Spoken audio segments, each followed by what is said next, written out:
Hi, my name is Stuart Forster. I'm a travel journalist, I'm a blogger, and I'm also a professional photographer. And today I'd like to talk about Halifax, Nova Scotia.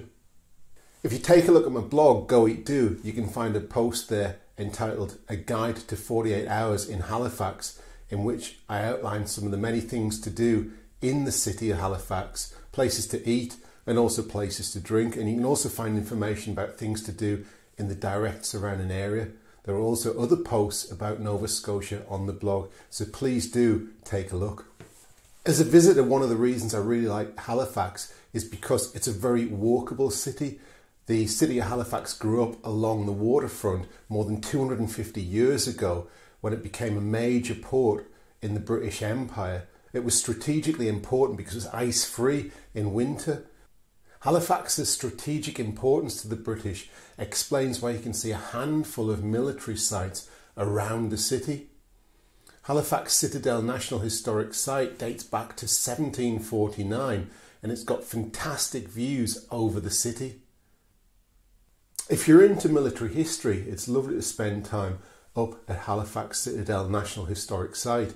Reenactors don the uniform of the 78th Highlanders. They're passionate about what they do and they're knowledgeable too, so they can convey facts and explain what it was like for soldiers to be based in the fort.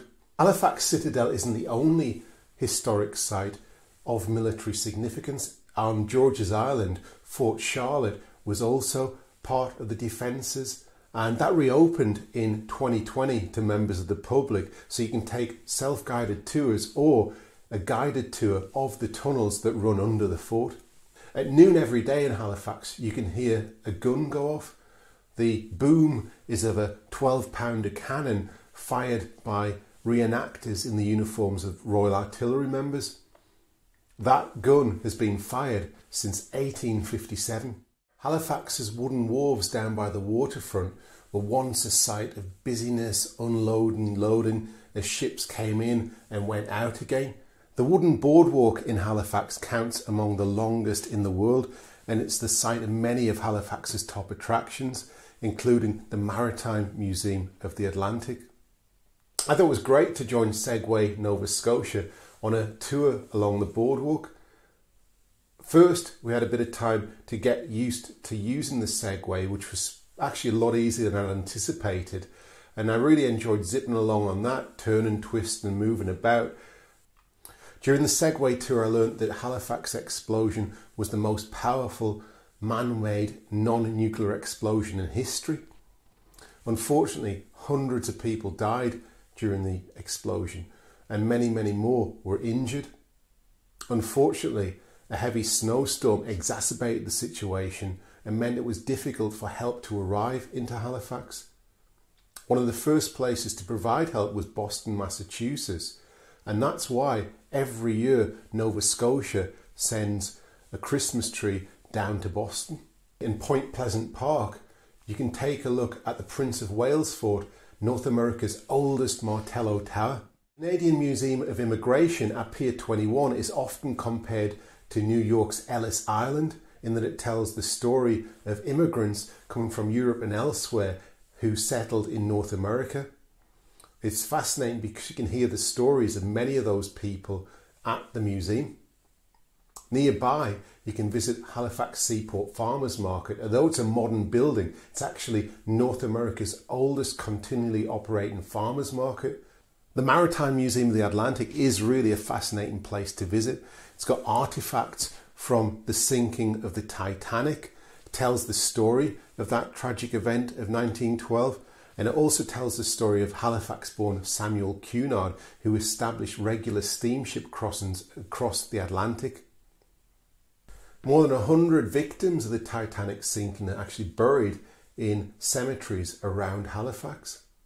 If you enjoy your maritime history, you might also want to visit the Naval Museum of Halifax, which tells the story of the Royal Canadian Navy, who maintain to this day a significant presence in Halifax. You can see ships docked in Halifax Harbour from Canada's Atlantic Fleet. Depending upon what you're interested in, there are many other attractions that you may want to spend time at. If it's a fine day, Halifax Public Gardens, a Victorian age garden, may be somewhere that you want to wander about. if you're into science, pop to the Discovery Centre. Downtown Halifax is incredibly walkable. You've got historic buildings near the waterfront, but there are also plenty of bars, plenty of cafes and restaurants to spend time in. And I think that's one of the reasons why it's got a positive vibe. It's a tremendous place for a night out. And there are also many craft breweries based around Halifax and the surrounding area. And that brewing heritage goes all the way back to 1820 when the Alexander Keith Brewery was established. You can take tours of that building which overlooks the water. I've got fond memories of picking up a bottle of spruce beer from the Garrison Brewing Company located close to Pier 21. I bought that and then walked back to my hotel, ran a hot bath, lots of bubbles, and I sat there and just sipped this beer while relaxing after having a fun day exploring the city, walking between the key sites. I think the walkability of downtown Halifax is also one of its strengths in terms of a visitor attraction. You really can move between places of interest under your own steam on foot, or if you want you could hire a bicycle or whatever. Some of the best views of the Halifax skyline are actually from across the other side of Halifax Harbour from Dartmouth. You can cross Halifax Harbour in the ferry, which is one of the world's longest operating seawater ferries, and there's a park next to the Alderney Landing ferry terminal, and that offers some great views back towards Halifax. Enjoy architecture. You may be interested in knowing that St Paul's Anglican Church was designed by James Gibb, the architect who also designed St Martin's in the Field Church at Trafalgar Square in London.